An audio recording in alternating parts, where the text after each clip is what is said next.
우리 교회 2020년도 표어죠. 말씀 앞으로 한 걸음 더 가까이.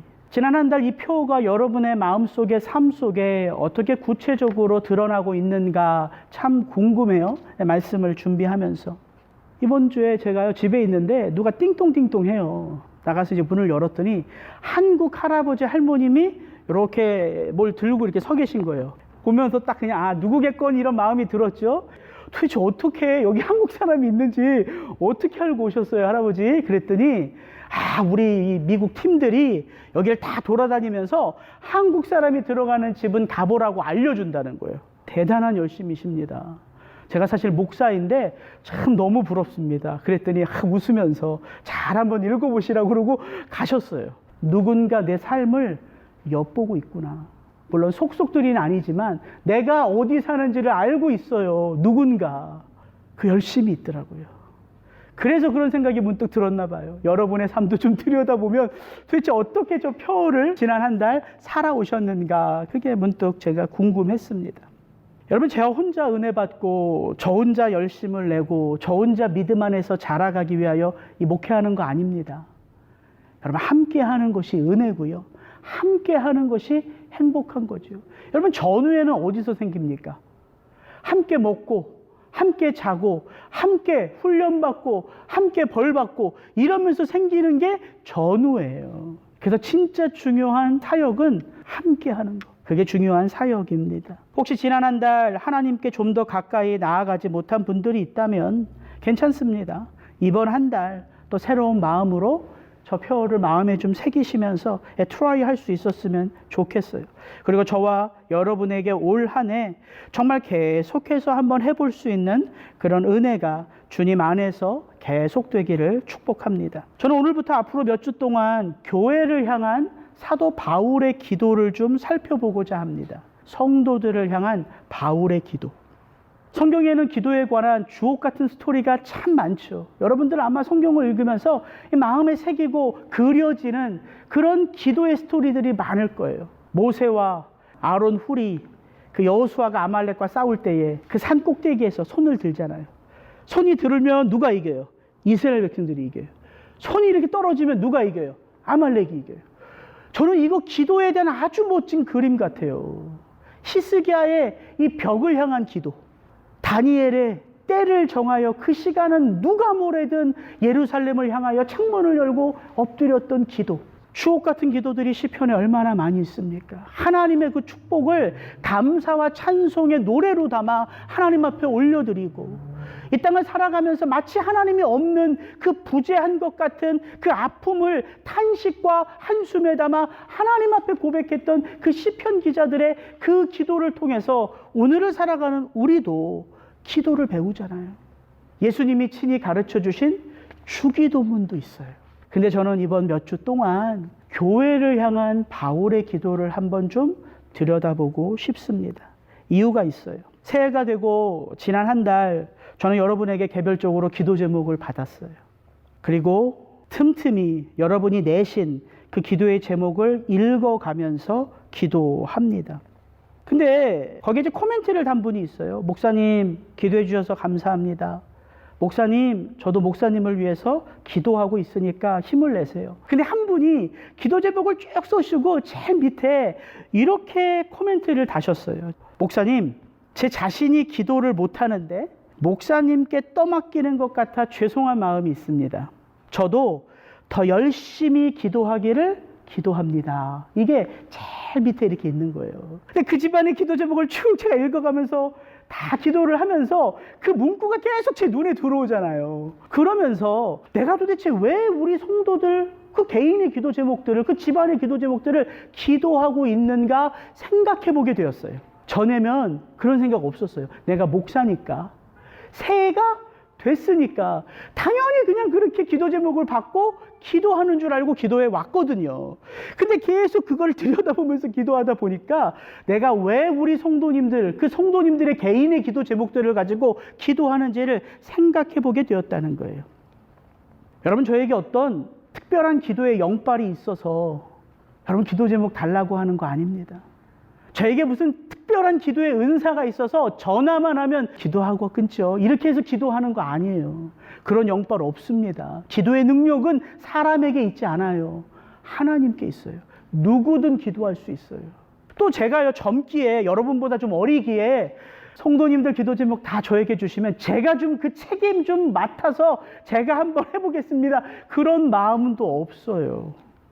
혹시 여러분들 가운데 저에게 그 기도 제목 맡기시고 이제는 자유로운 영혼이 되어 내 기도 제목은 이 목사가 알아서 할 테니까 기도하지 않고 살아가시는 분들 있어요?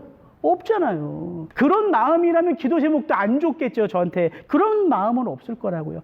다 어떤 마음일 것 같냐면 제가 생각해 보니까 이거 내 문제인데, 이거 우리 가정의 문제인데, 이거 내 자녀들, 우리 애들의 문제인데 목사님이 이거 기도해 주신다니까 내가 좀 기도가 익숙하지 않고 내가 좀 기도가 귀찮아도 나도 한번 열심히 한번 해봐야 되겠다, 이 마음일 것 같다는 거죠. 그래서 제가 그냥 습관적으로 하는 기도가 아니라 우리 성도님들을 위하여 제대로 기도하고 싶은 마음이 들더라고요, 저도.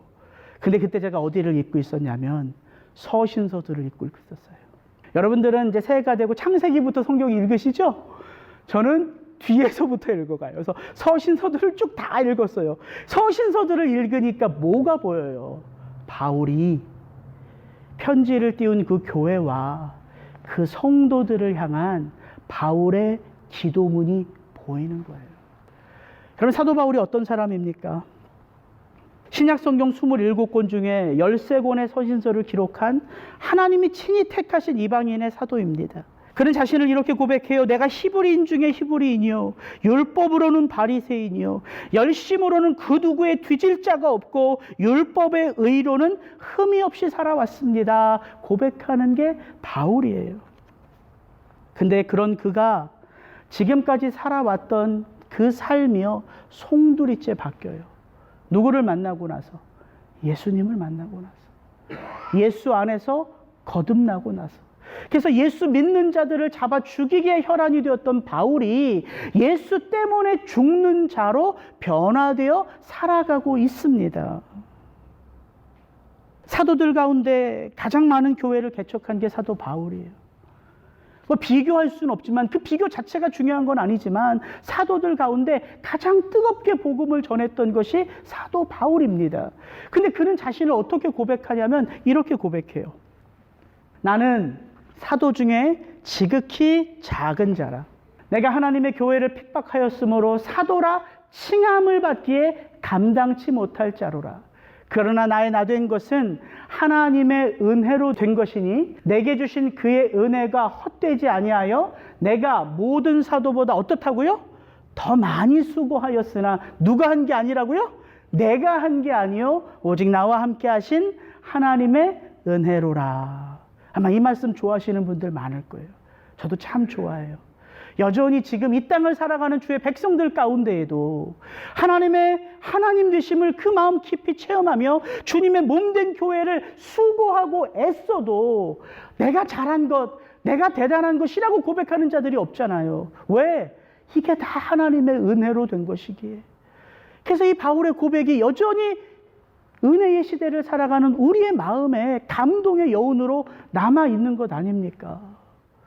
그렇게 교회를 사랑하고 그렇게 주의 백성들을 믿음 안에서 섬기며 그렇게 예수 그리스도를 위하여 자기 생명을 초계와 같이 여겼던 바울이기에 그가 도대체 교회를 위하여 어떻게 기도하는지, 그는 도대체 성도들을 위하여 어떻게 기도하는지, 이것을 우리가 좀 엿본다면 우리의 기도의 내용도 좀 풍성해지지 않을까 하는 마음인 거예요.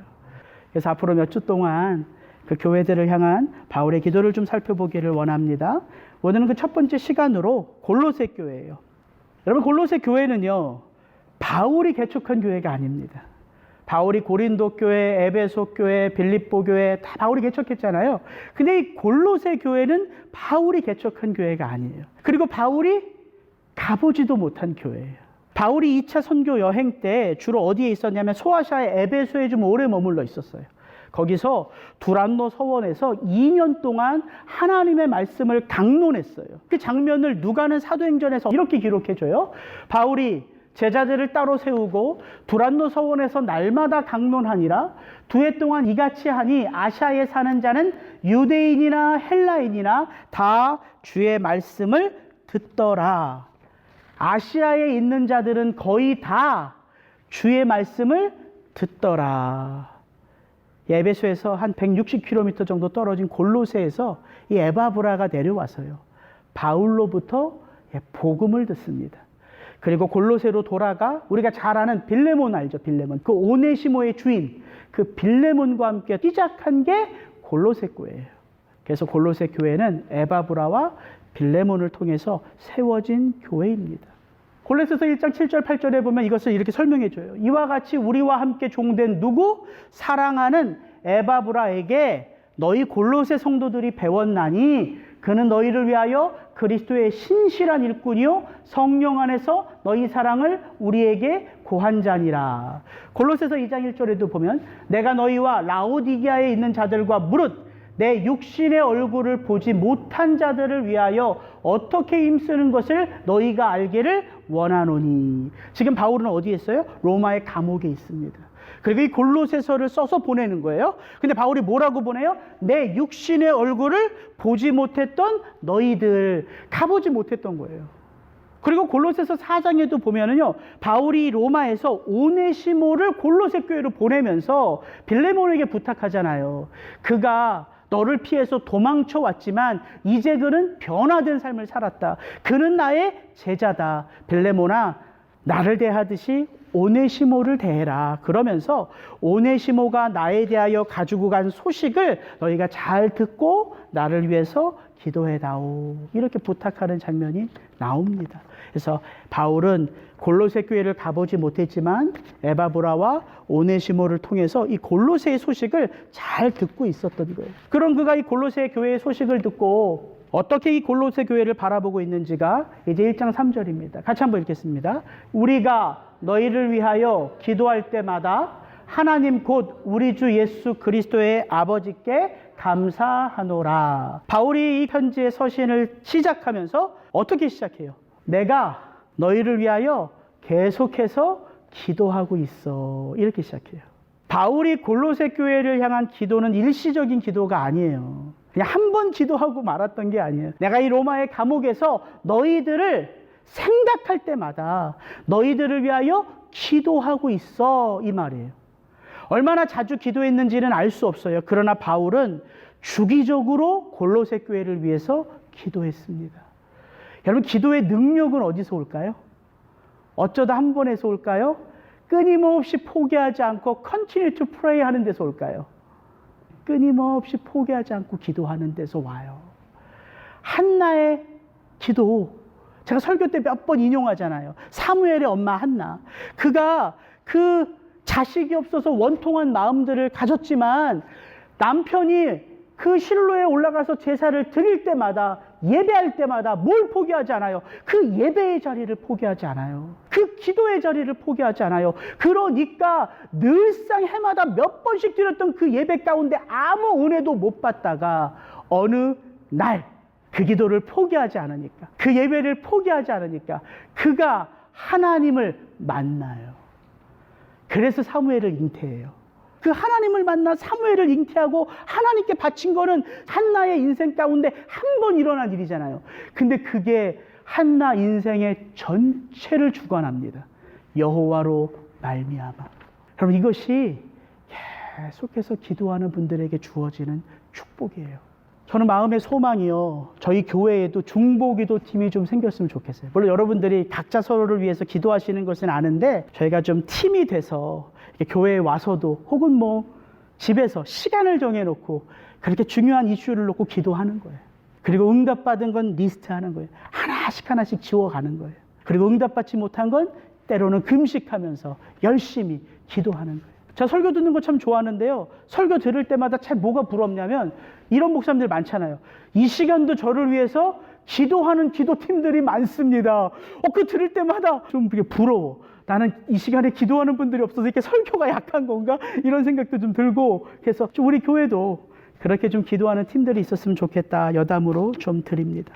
바울이 이렇게 골로새 교회를 위하여 기도할 때마다 하나님께 감사한 이유가 그 다음에 나와요. 4절 5절입니다. 같이 한번 읽겠습니다. 이는 그리스도 예수 안에서 너희의 믿음과 모든 성도에 대한 사랑을 들음이요 너희를 위하여 하늘에 쌓아둔 소망을 인함이니 곧 너희가 전에 복음 진리의 말씀을 들은 것이라. 바울이 이 골로새 성도들을 위하여 기도할 때마다 하나님 앞에 감사할 수 있었던 이유를 뭐라고 밝힙니까? 내게 어떤 소식이 들려온다고요? 골로새 교회 성도들의 삶의 소식이 들려오는데 우리가 잘 보는 단어들이 나오죠. 믿음, 소망, 사랑이에요. 믿음, 소망, 사랑.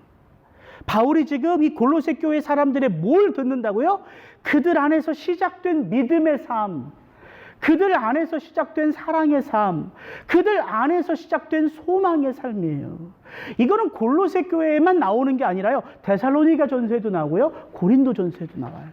믿음, 소망, 사랑, 이것은 항상 있을진데 그 중에 제일은 사랑이라 이렇게 나오잖아요. 믿음, 소망, 사랑은 우리가 성도 되어 살아가면서 나타나는 우리의 삶의 모습이에요. 모습. 믿음. 이 믿음은 지향성이 어디를 향할까요? 하나님을 향해요. 그래서 우리가 예수 그리스도를 믿으면, 우리가 예수 그리스도를 우리의 주로 영접하면 하나님과 우리 사이가 어떤 관계가 됩니까? 창조주, 피조물에서 관계가 바뀌잖아요. 절대자, 전능자에서 예수를 믿으면 그 창조주, 그 전능하신 분이 나에게 뭐가 돼요? 하나님? 아버지가 돼요. 아버지가. 믿음은 이렇게 신뢰를 쌓게 해요. 하나님을 향한 신뢰. 그래서 이 믿음 위에 우리의 삶이 놓여지는 거예요. 그래서 믿음의 터전 위에 굳게 서라, 이게 말이 되는 거예요. 왜? 내가 굳세서가 아니라요. 아버지가 어떤 분이신지를 알기 때문에 하게 되는 거예요. 참 재밌는 예화가 있어요. 아인슈타인이요, 상대성 이론을 이렇게 만들었잖아요.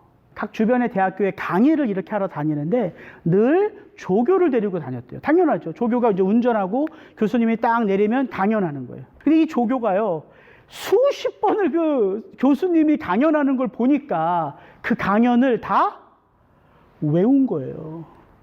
조교가 운전을 하고 가면서 이제 교수님한테 그러는 거야. 교수님, 오늘 컨디션도 좀 안 좋아 보이는데 오늘 강의는 제가 좀 해볼까요? 웃으면서 한번 좀 해보라고.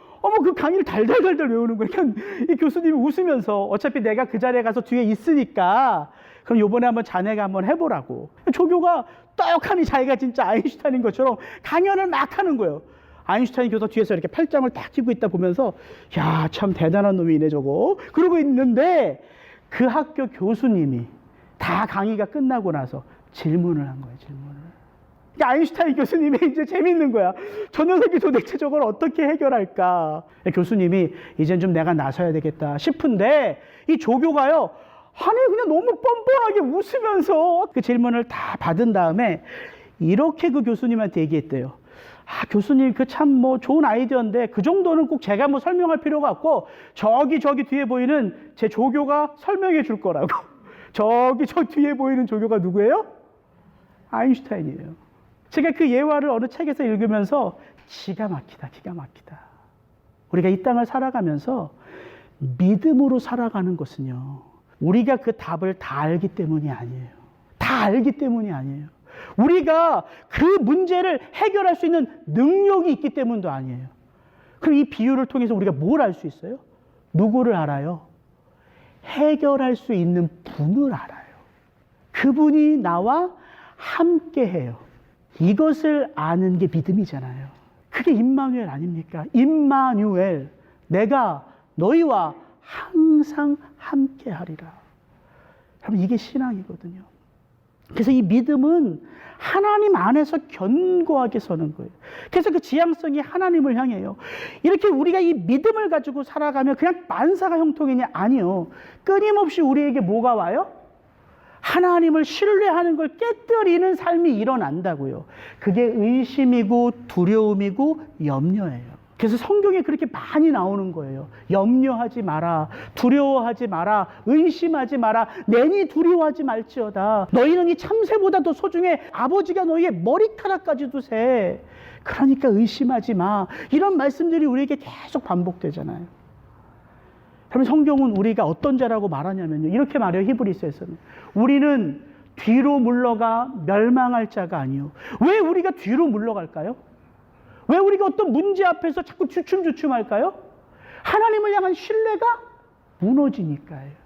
그래서 뒤로 물러가는 거예요. 그래서 의심이, 두려움이, 염려가 우리로 하나님 앞으로 나아가지 못하게 막는 거예요. 근데 히브리서 기자는 우리에게 뭐라고 말합니까? 우리는 뒤로 물러가 멸망할 자가 아니요 오직 영혼을 구원함에 이르는 믿음을 가진 자니라. 믿음은 염려와 싸우고요. 믿음은 의심과 싸우고요. 믿음은 두려움과 싸워요. 근데 이 믿음이 무엇을 통해 싸우냐면요, 기도를 통해서 싸워요. 기도하는 가운데 그 믿음이 우리의 마음을 채우거든요. 기도하는 가운데 그 하나님 아버지의 그 눈을 뜨고 보면 보이지 않는데 눈을 감고 보면 그분의 손이 보이는 거예요. 그래서 에베소서에 보면 영적 무기들이 다 나오잖아요. 에베소서 6장에. 근데 제일 마지막에 어떻게 끝나요? 기도로 끝나요. 구원의 투구, 성령의 검 다 가지고 있어도 못하면은 못 싸워요?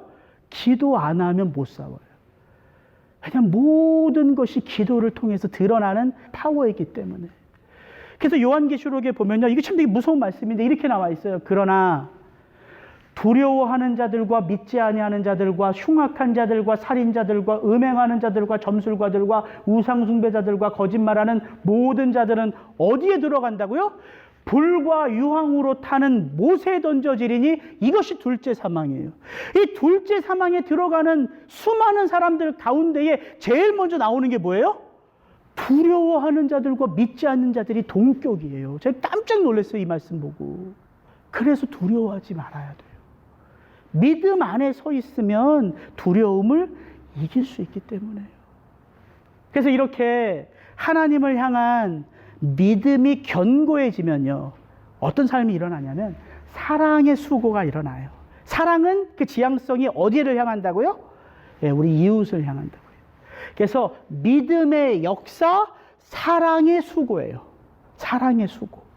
그래서 믿음이 있는 자가 섬길 수 있는 거예요. 믿음이 뭐예요? 하나님이 나를 변함없이 사랑한다는 걸 믿는 거잖아요. 그 믿음이 나를 붙드니까 나도 조건 없이 변함없이 내 이웃을 사랑할 수 있는 거예요. 이게 사랑이라고요. 그래서 이 하나님을 향한 믿음과 이웃을 향한 사랑이 구별된 게 아니라 이게 함께 가는 거예요. 그래서 가장 큰 계명이 하나님을 사랑하고 곧 이웃을 사랑하는 거 아닙니까? 이게 하나의 계명이에요. 두 개의 계명이 아니라 하나의 계명. 그래서 여러분들이 하는 그 모든 수고들, 저는 그 수고들을 목사는 몰라도 하나님은 기억하신다고 확신합니다. 성경도 그렇게 말하거든요. 너희들의 사랑의 수고를 내가 다 기억하노라. 그러면서 세 번째로 소망이에요. 이 소망은 지향성이요, 미래를 향해요. 지금 내가 여전히 문제 가운데 있고 지금 내가 여전히 아픔 가운데 있지만 나는 누구의 사람이다? 하나님의 사랑이다. 그래서 인내하게 하고 견디게 하는 거예요. 여러분, 이 믿음, 소망, 사랑이요, 지금 여러분의 삶 속에 있는지를 돌아보셔야 돼요. 6절입니다. 이 말씀 같이 읽습니다. 이 복음이 이미 너희에게 이름에 너희가 듣고 참으로 하나님의 은혜를 깨달은 날부터 너희 중에서와 같이 또한 온 천하에서도 열매를 맺어 자라는도다. 사실 설교를 두 편으로 나눠서 해요. 걱정하지 마십시오. 오늘은 6절까지만 하고 이제 9절부터 12절은 다음 주에 할 거예요. 제가 왜 이렇게 바울이 기도하는 이 골로새 교회의 성도들이 도대체 어떤 삶을 살아왔는지를 이야기하고 싶으냐면, 여러분, 이 교회가요, 이제 개척된 지 얼마 안 된 교회예요. 그리고 이방인 에바브라에 의해서 개척됐어요. 그리고 대다수가 이방인이에요. 근데 이 교회는요, 연약한 교회가 아님을 말씀드리고 싶었어요. 그냥 기도로부터 들어가면 바울의 기도의 내용만 보는데 도대체 이 골로새 성도들이 어떻게 살아왔기에 바울이 이렇게 기도하나, 이것을 알아야지만 그 기도의 의미가 있거든요. 절대 연약한 성도들이 아닙니다. 견고하게 서서 믿음, 소망, 사랑 안에서 온 천하의 열매를 맺는 성도들이었어요. 이 골로새 교회 성도들이. 6절은 왜 좀 제가 이걸 살펴보고 싶었냐면, 이 6절 한 절의 말씀이요, 지난 한 달 말씀 앞으로 한 걸음 더, 이 4번의 설교를요, 이 한 절이 담고 있어요. 그래서 요거를 좀 말씀드리고 오늘 설교를 좀 마무리하고 기도하려고 해요. 여러분, 우리가 어떻게 예수 안에서 거듭나요? 진리의 말씀인 복음 안에서죠. 그것을 저는 썩지 아니하는 씨라고 말씀드렸어요. 썩지 아니하는 씨로만 영원한 삶을 받아요. 아니면 다 썩어지니까. 이 썩지 아니하는 씨가 복음, 말씀이라고 성경이 이야기하잖아요. 그러면 그 썩지 아니하는 씨가 어떻게 우리에게 들어온다고요? 첫 번째, 이 능력의 말씀 복음이 너희에게 이르매, 이거예요. 능력의 말씀이 너희에게 이르매. 그 말씀이 우리에게 온다는 거예요. 우리가 그 말씀을 찾아가는 게 아니라 그 말씀이 우리에게 와요. 제가 씨 뿌리는 자의 비유를 통해서 씨 뿌리는 자가 제일 우리에게 믿음으로 하시는 게 뭐라 그랬어요? 우리의 마음밭에 상관없이 계속해서 그 씨를 뿌린다고 말씀드렸잖아요. 그게 제일 큰 은혜라고. 씨 뿌리는 자의 비유의 제일 큰 은혜는 예수님이 우리를 포기하지 않고 계속해서 뿌리신다는 거예요. 길가밭 같은 마음에도, 돌짝밭 같은 마음에도, 가시떨기밭 같은 마음에도 포기가 없어요. 쉬지 않으세요. 그리고 그 사역을 누구한테만 맡겨요? 동역자라고 여기는 자들에게 맡겨요. 그러니까 그건 거듭난 자들에게만 맡긴다는 거예요. 그래서 우리가 거듭났기 때문에 복음을 전할 수 있는 거예요. 찾아오라고 하지 않으시고요, 올라오라고 하지 아니하시고요, 너희의 삶 속에 들어가겠다고 말씀하시는 거예요. 그래서 복음은요, 우리 가운데 이렇게 찾아와요. 근데 두 번째, 복음이 이르는데 그 다음에 잘 보세요. 너희가 듣고 참으로 하나님의 은혜를 깨달은 날부터예요. 복음이 우리에게 왔어요. 생명의 말씀이, 진리의 말씀이 우리에게 왔어요. 그러면 들으면 되는 거잖아요. 그럼 보면 되는 거잖아요. 그러면 받으면 되는 거잖아요. 근데 왜 이 모든 것이 하나님의 은혜일까요? 눈이 있어서 보고, 귀가 있어서 듣고, 생각할 지성이 있어서 깨달으면 되는데, 바울은 이것이 하나님의 은혜래요. 은혜로만 되는 거래요. 이유가 있지요. 씨 뿌리는 자의 비유를 예수님이 말씀하시면서 뭐라고 해요? 들을 귀 있는 자는 들을지어다. 듣는다고 깨달아지는 게 아니라고 말씀하시잖아요. 왜일까요? 이게 영적인 일이기 때문에 그래요. 그래서 고린도전서에 보면 바울이 이렇게 말합니다. 신령한 일은 신령한 것으로 분별하느니라. 육에 속한 사람은 하나님의 성령의 일을 받지 아니하나니 저희에게는 미련하게 보이며 또 깨닫지도 못하나니. 자, 여러분에게 도전합니다. 여러분 예수 믿는다고 하지만 여전히 육으로 살아가시면요, 들어도 깨닫지 못해요. 들어도 깨닫지 못해요. 깨닫지 못하니까 뭘 못할까요? 살지 못하는 거예요. 여러분, 이게 참 무서운 얘기지만 교회 안에도 이런 일들이 일어날까요? 안 일어날까요? 일어나요. 그래서 가라지라는 비유를 예수님이 하시는 거예요. 가라지가 같이 뿌려진대요. 그 썩지 아니하는 씨 가운데 가라지도 같이 뿌려지는데 비유에 이렇게 말하죠. 그 가라지 뽑아버리면 되잖아요. 아, 그거 뽑으면 참 생명도 뽑으니까 마지막까지 두겠다고 말씀하시거든요. 그래서 저는 이런 말씀을 여러분에게 나누고 싶어요. 저와 여러분 다 나는 하나님이 구원하셨으니까 난 어떻게 살아도 돼, 이게 아니라 저는 이 마음보다 훨씬 더 어떤 마음이 좋은 마음 같으냐면 여전히 은혜가 필요합니다.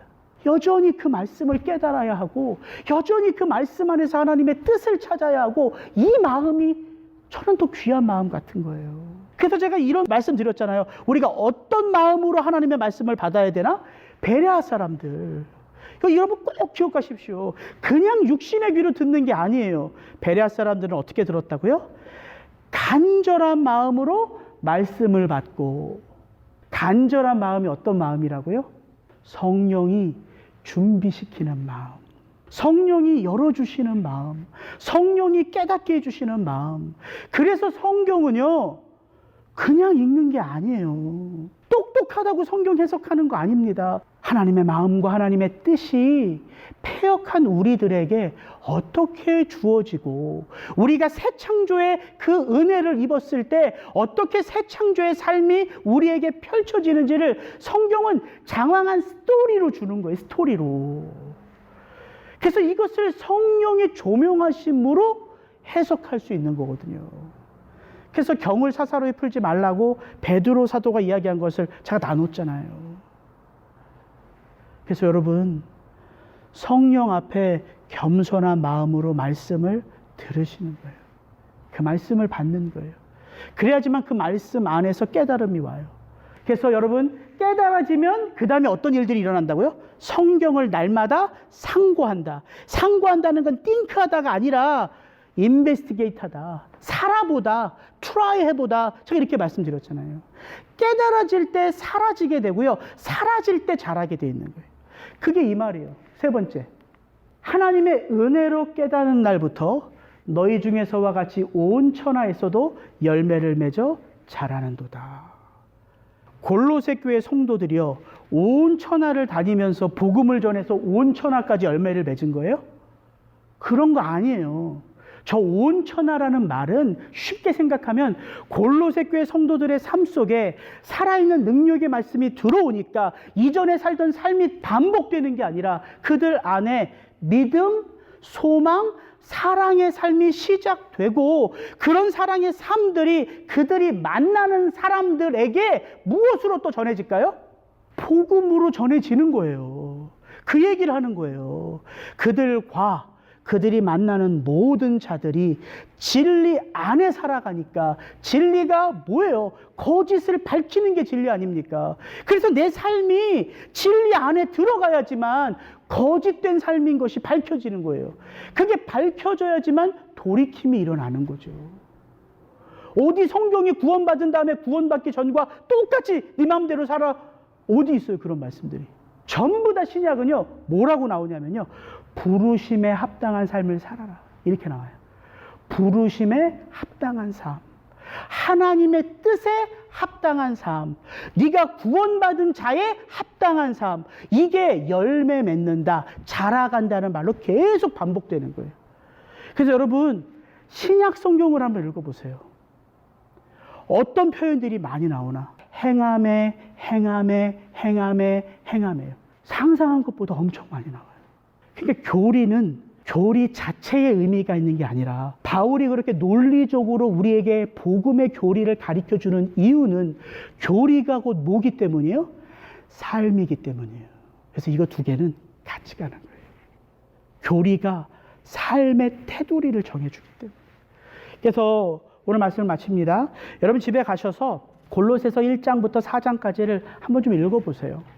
그러면 야, 이 성도들이 내가 봐도 대단한데 이렇게 대단한 믿음, 소망, 사랑의 삶을 살아가서 온 천하의 열매를 맺는데 왜 바울은 이들에게 9절부터 12절까지 기도하느냐는 거죠. 어떻게 바울이 구체적으로 기도하는지 같이 한번 읽어보고 오늘 같이 기도하죠. 이로써 우리도 듣던 날부터 너희를 위하여 기도하기를 그치지 아니하고 구하노니 너희로 하여금 모든 신령한 지혜와 총명에 하나님의 뜻을 아는 것으로 채우게 하시고 주께 합당하게 행하여 범사에 기쁘시게 하고 모든 선한 일에 열매를 맺게 하시며 하나님을 아는 것에 자라게 하시고 그의 영광의 힘을 따라 모든 능력으로 능하게 하시며 기쁨으로 모든 견딤과 오래 참음에 이르게 하시고 우리로 하여금 빛 가운데서 성도의 기업의 부분을 얻기에 합당하게 하신